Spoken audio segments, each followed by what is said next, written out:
दिवस श्रमिक दिवस उपलक्षे ओडार समस्त श्रमिक भाई मान मोर हार्दिक शुभेच्छा अभिनंदन। यह आम आज श्रमिक दिवस को कहीं मई दिवस कहूँ यार कहानी 1986 मसीहा मई 1 आरंभ होता तेणु यहाँ आम मई 1 दिवस रूपे पालन करूँ।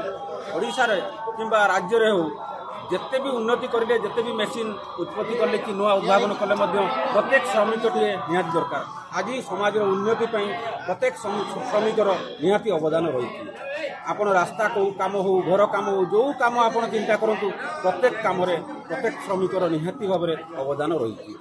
आज मु समस्त आमर विद्युत कर्मचारी जो श्रमिक ओडिशा अच्छा समस्त को हार्दिक अभिनंदन जनाऊँ। निष्ठा एवं तांकर कठिन परिश्रम सी खरा दिन हो सी शीत दिन हो कि वर्षा दिन सी जो कठिन परिश्रम करी आज ये विद्युत को जो परी भाव में आज उन्नति रखते अशेष अवदान अच्छी विद्युत विभाग तेणु समस्त विद्युत कर्मचारी भाई मानक मो तरफ एवं पावर एम्प्लीजन रायरंगपुर तरफ समस्त को अशेष अशेष धन्यवाद।